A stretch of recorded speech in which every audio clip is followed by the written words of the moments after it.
Hello, hello, and welcome to Climbing Sideways, our weird little show where we ask anyone and everyone, what do you do and how did you get there? I'm your host, Adriana de Cervantes. Really quickly before we get into it, I promised my son Lucas that I would issue a correction from our April Fool's episode. Lou's mention of loving Pokemon was accidentally cut in our edit. My sincere apologies, Lucas. We're also doing bright spots in the intro today, and it's a lunar one. I'm sure many of you have been following the Artemis II updates from NASA. All the photos and videos are incredible and inspiring, but there is one video in particular that's a must-see. It shows the astronauts calling to mission control and requesting that a lunar bright spot be named after Carroll Wiseman, late wife of Mission Commander Reid Wiseman. I promise it will lift your spirits. Now, for today's episode, I am so very excited to share that our guest is the incredibly talented Zubin Hensler. Zubin writes, records, mixes, and performs music. He also works on media across the radio, podcast, and film spectrum, contributing with sound design, mixing, editing, and original music, including on this very show. All right, let's get to it. Here's my chat with Zubin. Hi, thank you so much for coming all the way here today. My pleasure. We're having another snow past what really felt like spring. I know. Yeah. This winter was so dark too. I don't know. Physically and emotionally. I know. I feel toyed with. Yeah. Okay. So the first thing I just wanted to say is a massive, massive thank you. The show 100% would not be as good as it is. It would not sound as good as it is without all of your incredibly hard and beautiful work. I was actually thinking about the first phone call we had, and I was like bopping around the city, and I was sitting in my car next to a random park in Brooklyn. And from that first conversation, I was like, oh, this is the right person to bring into this. So yeah, just massive, massive thanks. Cool. Yeah, I appreciate it. I mean, it's just felt very smooth and easy, and I think we like to work on things with the same energy, and that just makes it fun. Yeah. Okay. Tell me what you wanted to be when you were growing up. I mean, I wanted to be a musician. I knew that I wanted to be a musician, I think basically as long as I can remember. That's very impressive. I think you're the first person that I've asked this question to that's like a pretty solid through line. Yeah. So both of my parents are musicians. Cool. I grew up in a very musical household. My mom is a singer. She was in kind of a comedic folk trio, like original music, original songs. They're really amazing, called Uncle Bonsai. Cool. Definitely gonna have to go check it out. Uncle Bonsai's great. And then my dad is a classical trumpet player. Did they meet because they were both in the music world? Kind of. My dad actually went to see my mom perform. Yeah. My mom's band was like pretty successful. It's a funny level. Like ultimately they disbanded because they like almost got the big record deal. Mm-hmm. Tragically, it slipped away for reasons that aren't going into, but they have a very strong cult following. It's that kind of band, you know. It's very unique. It's very funny. It's a very specific kind of humor, and they're amazing. I mean, their performances are incredible. They're still going. My mom just left the band a year and a half ago. Wow. Yeah. So yeah, grew up in a very musical household. Hearing my dad practice all day, going to their performances. Neither of them like pushed music on me at all, but it just has always felt like such a, the texture and environment of my life that it's hard to imagine ever kind of ending up in a different thing. Yeah, it seems like the perfect combo of nature and nurture. You have the DNA of two people who are very talented at this thing, and then also you get to grow up having an ear for it and just being around it and experiencing it all the time as a kid. Yeah.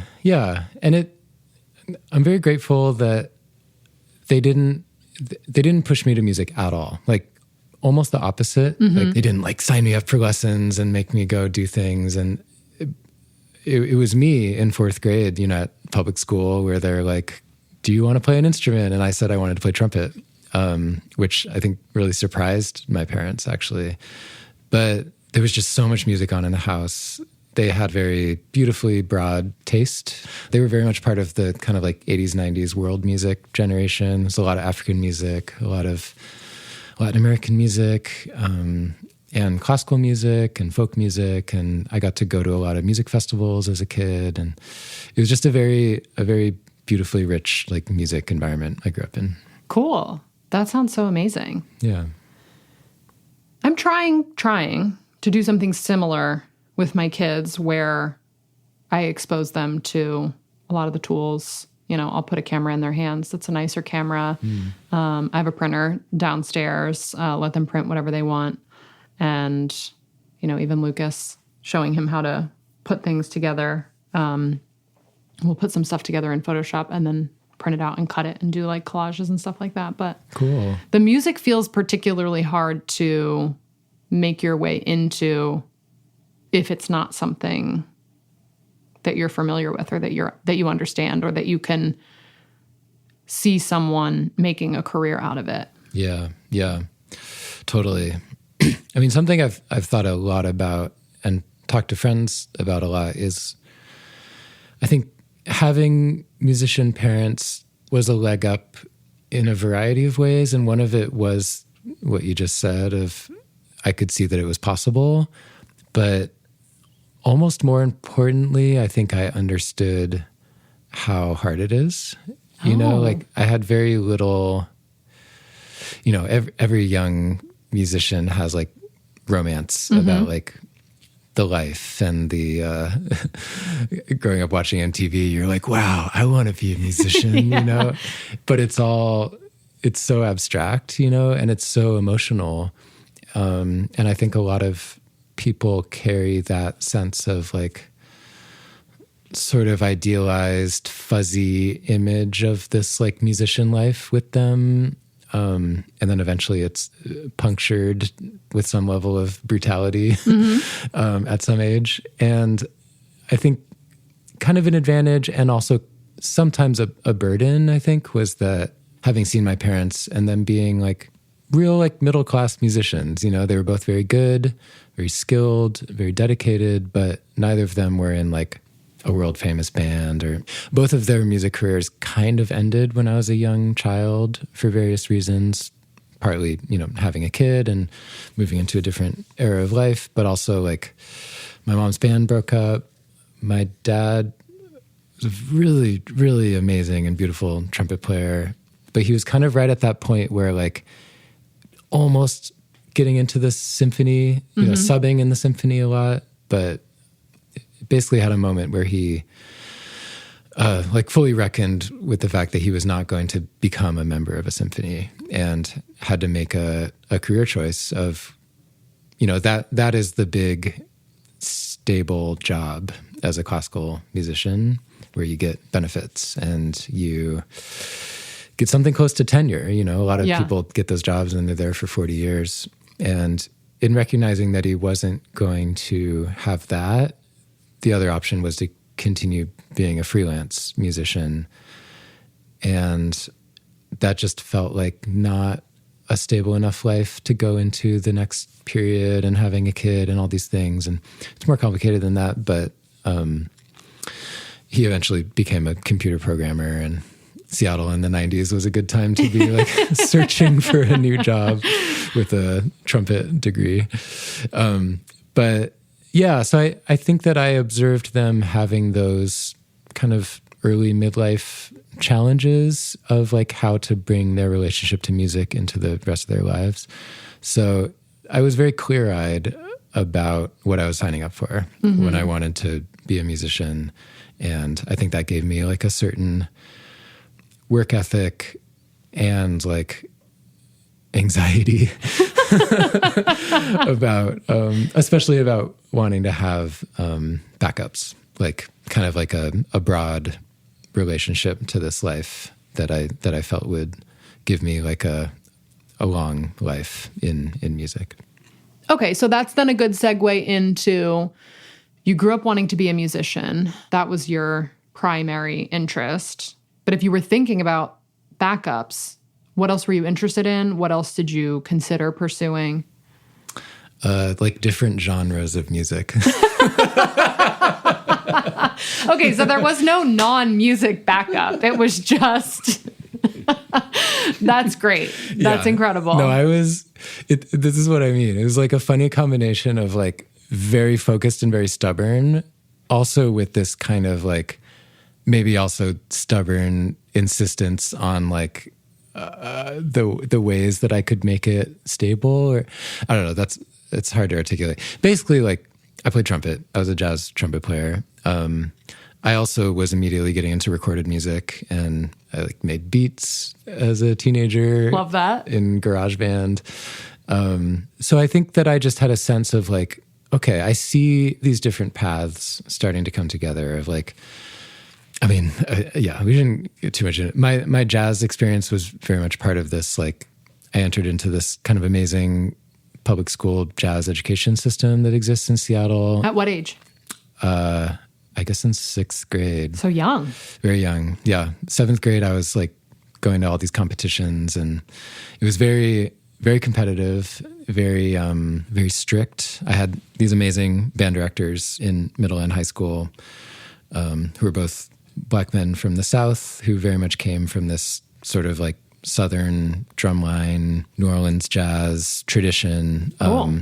That was really beautiful and like also very strict, and a lot about like, it's hard to describe, but it's very strong, you know, and it's very like you show up and like you do the work and like you follow through on what you set out to do. And my middle school band director especially was, he's a legend. He passed away recently, which is a huge loss. But what everyone said is like half the kids quit and the other half like became very good. Cool. So yeah, I entered into this like competitive reality, and also a competitive reality where we were expected to win every time. Hence the anxiety. Yeah. Okay. And if you didn't win, like the alumni were upset. Like it was intense. And the high school version, we were going to New York every year for this competition that Wynton Marsalis puts on, and I became kind of like a soloist. And in that era of my life, I got a lot of, I was very rewarded by like adults for my musical ability, which is something I've thought a lot about. And I think that carried with it this kind of promise of future reward, meaning like a career, I guess. So that was a path that had opened up. But then also I was getting really into recorded music. I was like total like underground hip hop, neo soul kid. And in a way, I always knew that was like my real passion. Okay. And I was like trying to make records with my rapper friends and, you know, doing all this in high school. So I knew that I also really, really wanted to do that. So I think the multi-genre thing is just like, I could tell that I had, you know, some ability, and I knew that there were ways that you could like piece all of these different worlds together. And I just kind of had faith that I could like make a career out of all And of you that. have. You very much have. Well, yeah. So, I mean, the trumpet thing did, gave me the amazing opportunity of I was able to get a full scholarship to move to New York and go to music school. So that was the big kind of, that's maybe like the big defining moment of my young life, was being able to do that and being able to do it in a way that I wasn't going to come out with a lot of debt, which was very heavy on my mind at the beginning of college. Cool. Okay, so you moved from Seattle to New York City. Where'd you go to school? I went to the Manhattan School of Music. Incredible. Which is a music conservatory. Awesome.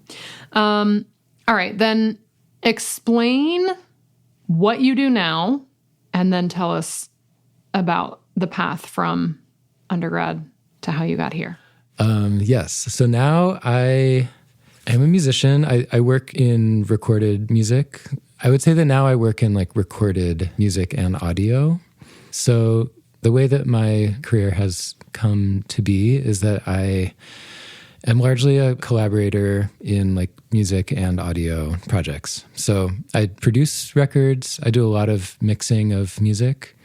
I also work a lot in like podcast and radio. In podcast and radio, I edit, but I also do score a lot. I make a lot of music for the shows.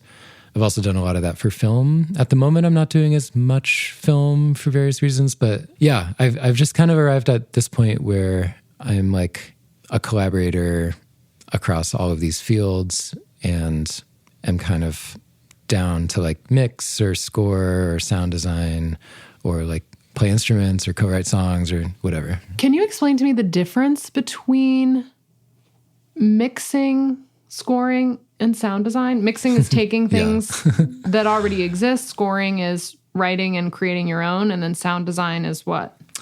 Yeah. Also, please correct me. I don't know if the way that I just explained this is correct at all. That's good. Yeah.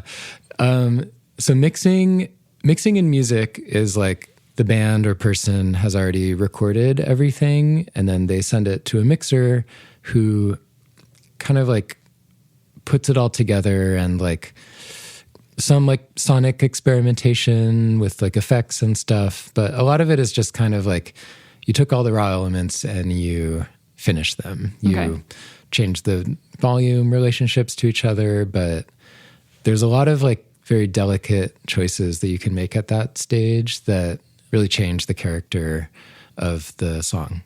So you're mostly alone, kind of just playing with sounds and like making the song sound really good. Okay. Which I really enjoy. Composing would largely be used in like an art music world or like a media music world. And like, composing and scoring are synonymous here. Basically, yeah. Like scoring would just be like you're composing for a film. Okay. Right? So composing is like you're sitting down and you're creating a piece of music from scratch. Like you did for the show. Like I did for the show, yeah. So I've composed like, just concert music, but also for radio, for TV, for all of that. So, and then sound design is generally used to refer to like making sounds that aren't music, like like when you watch. That sounds really fun. Yeah, like when you watch. Like animations are the ultimate example of this. Yeah. Like every sound in animation is sound design. So in film, it can be used to be like Foley, which is like doing the footsteps and the doors opening. It's kind of its own field. Sound design in radio is usually like all those little sounds that happen that aren't music or speaking. So it's very stylistic, like I kind of got into the radio world in like the early 2010s when the trend was like these very sound design heavy shows. Like Radio Lab is a good example of that. It's like Jad Abumrad is amazing at all of these like there's all these things going on all the time and uses synthesizers and found sound and all of this. That's great. I love that. So have you always worked for yourself or did you work for anyone else? And by that, I mean, like, have you always been in this freelance space or were you full-time anywhere after school? I've never had like a full-time job. I mean, my path was a little strange because I don't know. I was actually thinking about that. I don't think my path was strange because I think a cool thing about this show is I'm learning that everybody's path is like very circuitous. And, which is cool. It's a reason why I'm really enjoying hearing all of these episodes. So I redact that.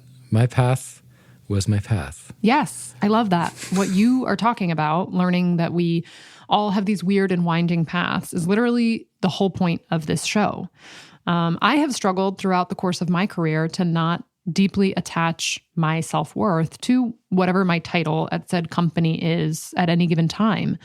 And it's really only been in the last couple of years that I've been able to release that. Having a grad degree helps a little bit. But I often feel this push-pull between knowing I'm better off working for myself, but then missing that confidence that comes along with having a sort of fancy title at, a well-respected company or organization. So you saying that you've not had a job makes me super curious as to whether you've had that experience. Because in the creative space, people often look at entrepreneurs, solo business owners who do not have a full-time team behind them as like somehow less successful. Mm-hmm. Yeah, it's funny. I think I maybe just haven't been in that world. And maybe music is totally different. Maybe the much, expectations are different. Yeah. I think maybe the most I felt that is like, I had a moment where I dipped my toes into like commercial music or making music for ads or like branded content. There was an interesting moment where I had gotten to know all these documentary filmmakers who were, a lot of them came out of NYU, and I was scoring their docs, which was really cool and was what really brought me into scoring.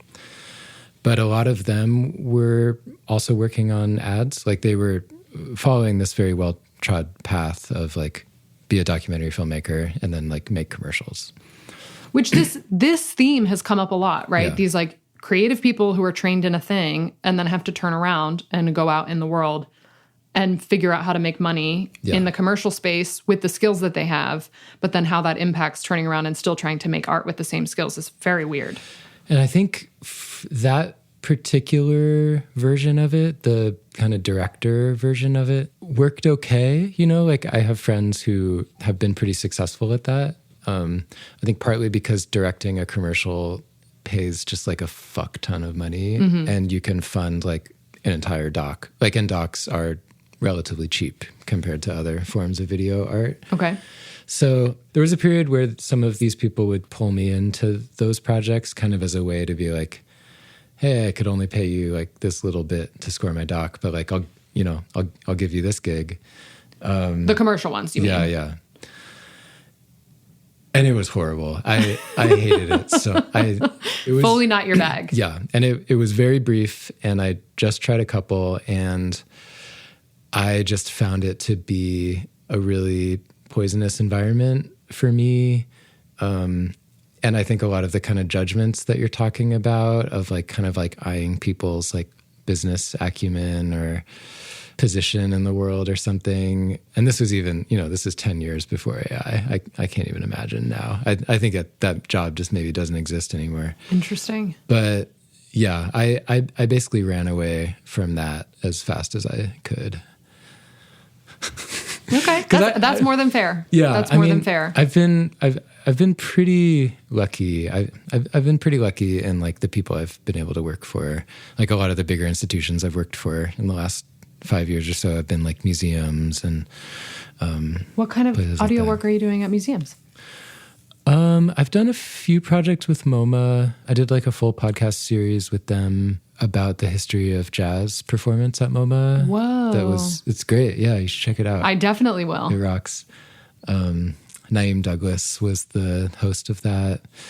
I've done some like audio work. MoMA Audio is a very cool and big part of that institution. And I didn't even know that was a thing. Yeah. I mean, like part of it is just like when you're in the museum and there's audio on exhibits, like if you scan it with your phone, you can listen. So I've done. Oh, duh. Yeah. Oh my God. I wasn't even thinking, when you just said that, your experience at exhibits, I was thinking like what's actually on in the museum when you're walking by. And I'm like, I can't think of. Yeah. Like the guide, like you put it in headphones. So I've done some of that, but I've also done some like online stuff where they'll produce like little pieces of like, this is like an audio piece about this sculpture. And we like we interviewed this person and I would be able to mix it, but then also like make music kind of, interacting with what they're saying. And yeah, so I love this. That's a very fun client. Yeah. I feel like since you and I started working together and I have had to learn about different equipment, think about different things, try to assess which room is the best room to be in,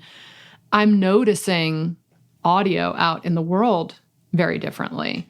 And so, yeah, I love learning about a whole other thing that I'm like, of course there's an audio aspect to everything that a museum needs to put together, but it never would have occurred to me otherwise. Yeah, I think a lot of my freelance career, the part of my freelance career that's outside of music, I think has been kind of connected to that of like, all right, I can produce and mix a record.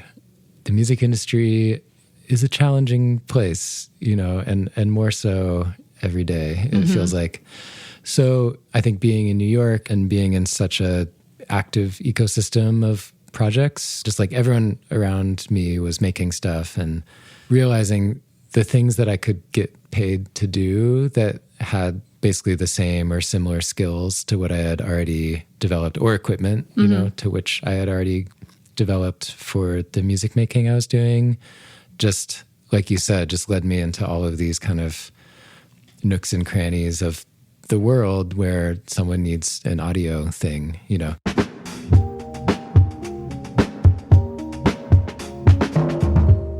Okay, so you've told us about some very cool projects, but I think we skipped ahead a little bit. We didn't talk about the trumpet piece yet. That's what you went to school for, and you were doing that for a while before you entered this collaborative space that you're in now, right? Yeah. So yeah, tell me about the trumpet era, and then maybe also what advice you might go back and give your younger self embarking on that journey. I did continue playing trumpet. I had a lot of physical issues, ultimately, with playing the instrument. But even with that, I co-founded a brass quartet called the Westerlies that was a kind of like a classical jazz folk fusion group. Wow, that's terrible. Sorry, Westerlies. But that was a lot of my 20s. We kind of struck a nerve in like the chamber music world of people wanting like younger voices and more kind of people exploring this like composer-performer relationship people talk about. So that's a huge chapter of my life. We toured a lot. We got a really wonderful agent who started booking us into like these amazing like performing arts center gigs and other festival gigs, and we tasted like a really kind of amazing music career, and that also led to we became known as like a very very good like studio horn section, which led to us working with like Fleet Foxes and wow. And we worked with Fleet Foxes on a record called Crack Up, and then toured with them for a portion of that cycle. And holy cow! This was this whole period of my life where I kind of got to taste like music success, and I think that I just want to say that because it is kind of an important thing of my journey that I think is part of what has allowed me the peace that I feel right now, is that I like touched it, you know? With the Westerlies, we like experienced a lot of great opportunities in the jazz world and the classical world. We got to like exist in Fleet Foxes toured world for a while. We got to like play the Hollywood Bowl and like do all these really wonderful experiences. And then I was also touring and making records with a band called Halfwave that is my dear friend Nandi's project, and got to do a lot of like indie touring and stuff like that. So I was very lucky in my 20s to really like see this kind of like musician touring life up close, and like maybe check off some like some goals, you know, or some dream things. And it was through that, you know, my trumpet playing started causing me like very extreme pain, which eventually became unsustainable, like jaw pain. So I quit trumpet. But that was the period where I realized that I didn't want to tour. And I think having the physical experience of tour, of performance, of like different size rooms, just made me feel like I understood that, and it made me realize that it wasn't for me. Like the lifestyle of tour just doesn't make me feel great, and I much prefer the studio and having these kinds of days where I'm like actively working on music 8 or 9 hours a day, rather than like sitting in a bus 8 hours a day. I think the trumpet really like brought me so many opportunities and brought me into this whole life, but ultimately was something that I had to let go because it just wasn't a very sustainable and ultimately not the instrument that was most suited to me. But that led to me feeling like more at peace in this life where I don't really tour. I'll do like a tour once a year or something. And I still work on my own music, but I don't have that kind of like, that like youthful ambition to like the fame thing is like not really a factor anymore. Yeah. Like I just feel really conscious of how I spend my time. And that feels like the most important thing. I mean, it's reminding me of episode 1 and talking to Lindsay about climbing a metaphorical mountain, getting to the top and being like, oh, this is not where I want to stay forever. I'm so glad I climbed it. I'm so glad I got to be at the summit and look at the view from up here and realize this is not where I need to stay. Yeah. I feel like I got to the camp. Base camp? I got to like the camp where you can see the top. Uh-huh. And you like meet the people who are coming down. And you understand the physical toll on your body. This is such an apt metaphor. Yeah. You're like, I actually don't need to do the rest of that climb. Yeah, you're like, I'm good, I'm going to go to this plateau over here. Uh-huh. No, I'm not plateauing. I'm not saying... I don't think of a plateau as a negative connotation. Yeah.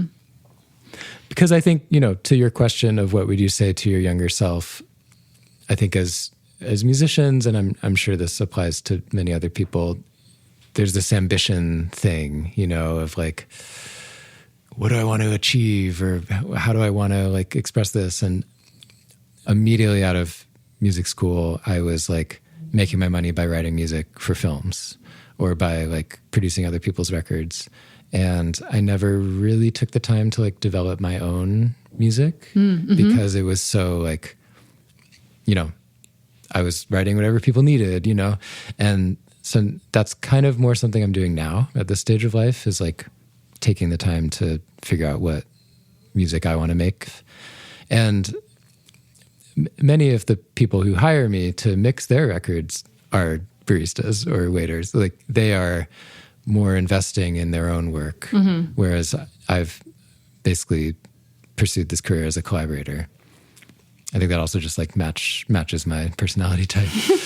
But yeah, I think it's something that in terms of this podcast and like this idea of like people talking about like the hard choices as you move through like trying to make money, and it's an interesting choice and can be a profound choice, and you don't have to like stick to one or the other. Yes. I think that one of the other common themes that's coming up is like a cobbled together amalgamation of all these things that you can do, and that you can just build your life and make it whatever you want to make it. Totally.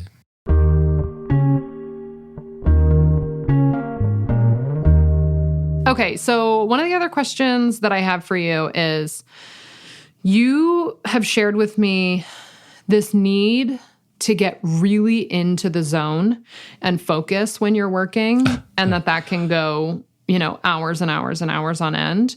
And I think that that's actually pretty rare and unique in a day and age where we all have phones pinging, email coming through, and we're just constantly being interrupted. So I didn't know if you kind of wanted to like share a little bit about that, or maybe give us all some tips and tricks on how you cut that time out. Yeah, it's funny. I mean, it's definitely I think partly it's just my brain. Like, I don't think I do very well with like the modern communication. I don't think any of us do, actually. I find that this work, the music work and the radio work, like I just feel like to do a good job, it takes so much focus and it takes so much consideration and such a sensitivity to like the tone that it's going for and the personality and the texture of the piece, that I just find that if I'm being distracted, if I'm seeing texts, if my brain's going in a different way, for me, it's just impossible. I think some people can kind of compartmentalize and work through it. I think part of that too is that something that I am so appreciative about the work I do right now is it's just so varied. Like I work on a lot of music that's very, very different from each other. And then I work on podcast pieces, and I work on films, and I really try to have like days just be dedicated to one project so I can like stay in that world. But sometimes I'll do like a half day on each, and I find that that's very refreshing. like this week I had a day, I'm working on a record right now with this really wonderful singer and composer named Eliza Bagg, who performs under Lysol as her personal project. We've made a record before, and it's all it's kind of avant-garde choral auto-tune music. Cool. She's a very, very skilled classical singer, and she does a lot of very high-profile contemporary classical premieres and stuff. But for this personal music that she's developed, it's all auto-tuned.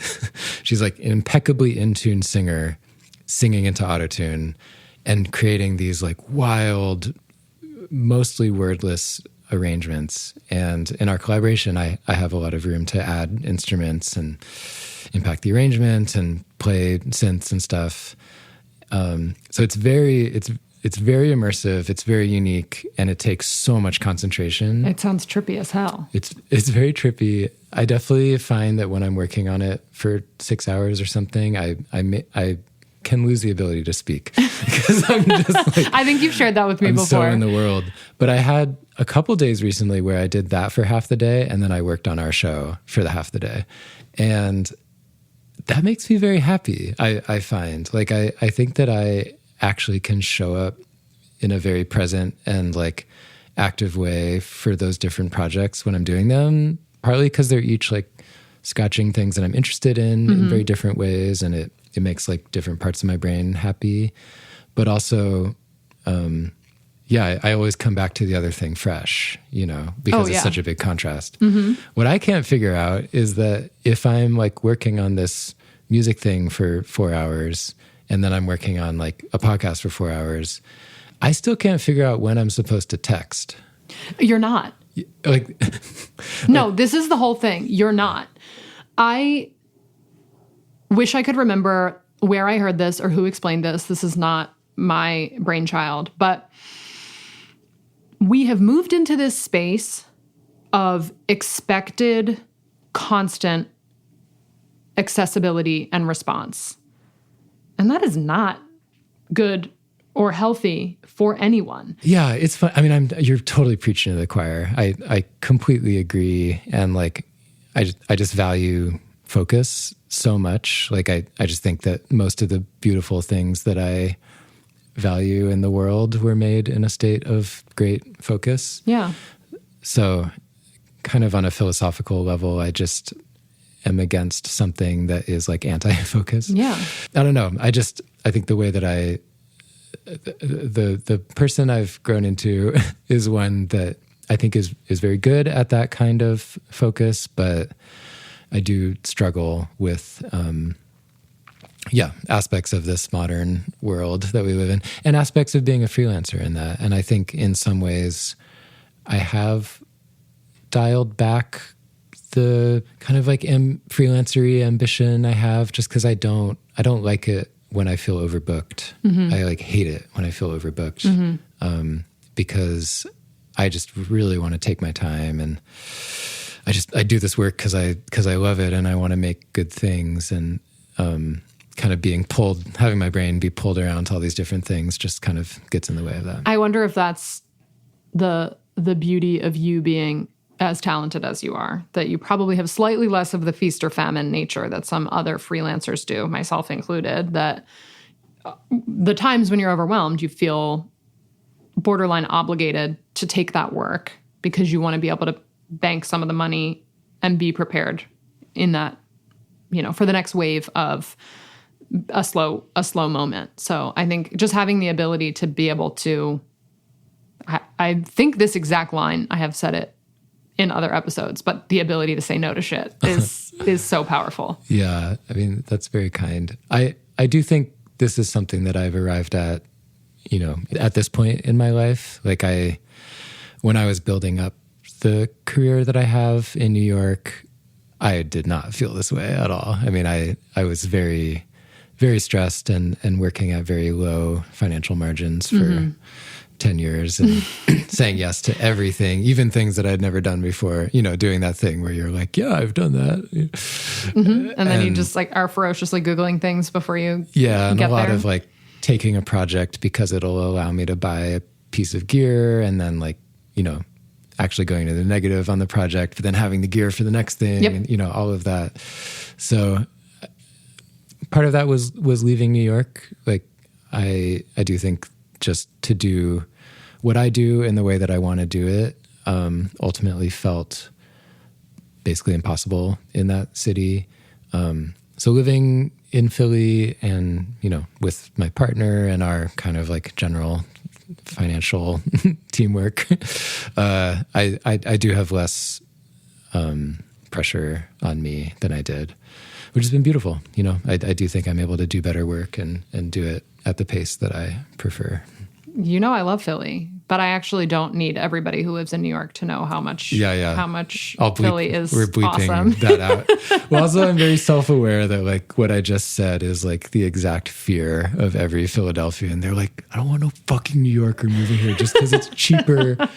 And we moved here for my partner's job, and I love Philly in like all completely different ways than I love New York. It's amazing. Yeah. I don't hate on New York. New York is great. They're just very different cities, very different vibes. Yeah. Okay. I love that the timing for this worked out so perfectly. My kids will be home from school in just a minute, and Gabriel, my 10-year-old, is very excited to meet you and ask you a question or two.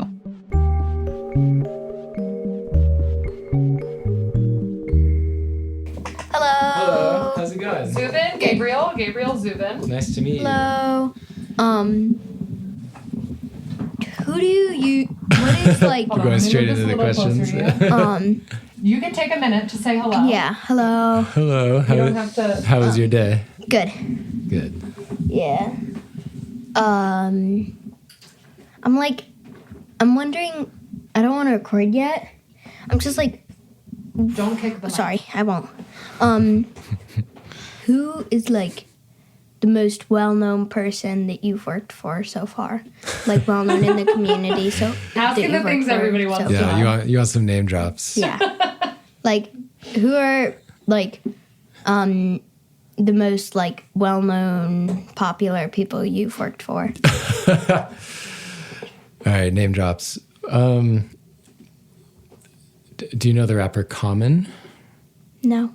You would know some of the songs. That's okay. Okay. I played on a song with him once. Do you know the band Fleet Foxes? Wait, maybe I do know Common. He's a rapper from Chicago. Actually, I think I do. Okay. He's also like been in some movies.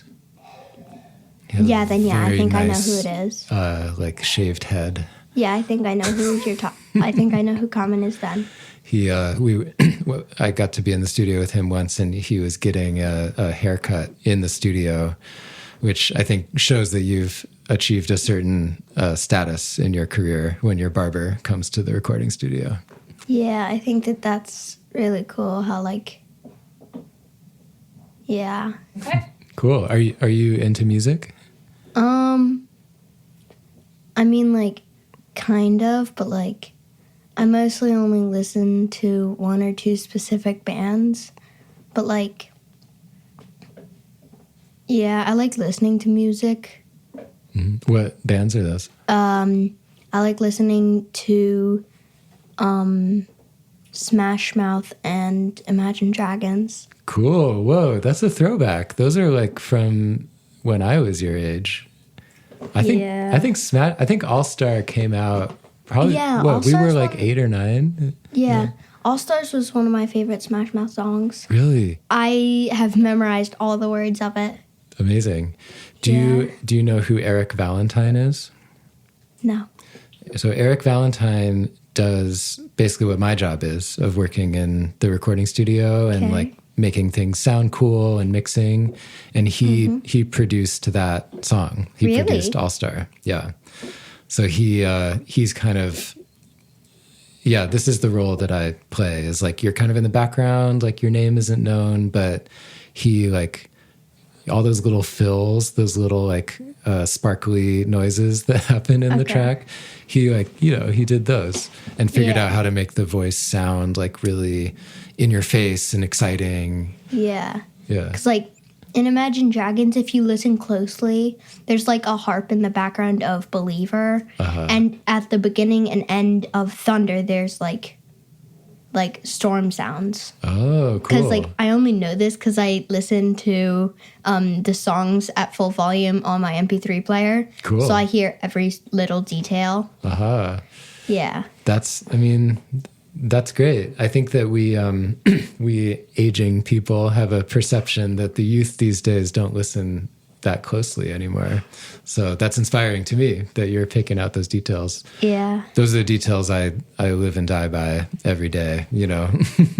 Getting that storm just loud enough, but like not too loud that it like overpowers something else. Yeah. It's like it's there and like you can hear it and it like sets the tone or vibe.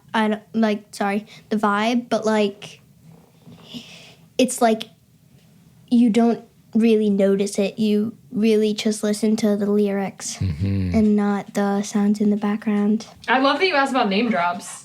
I was not willing to ask about name drops, but I'm so glad that you did. Yeah. Well, I've worked with lots of very cool people who are not famous, who I think are also worth listening to. Yeah. Should I hit the button? Yeah, sure. To record? Or to stop recording? To stop recording. Wait, it was recording? It was recording that whole time. Okay, thank you so much, Gabriel, and thank you to Zubin. That wraps us up for the day. Is there anything else that you want to share? Anything you want to plug? Music related? An album you worked on that you want people to listen to? A good restaurant? Could be literally anything. I don't know. I was exchanging messages this morning with my dear friend Nandi, whose band is Halfwave, who I've made a lot of work with. And yeah, this morning I was just feeling very grateful for our friendship and collaboration, and her body of work, I think, is worth a dive. Cool. Amazing. Thank you so much. Thank you.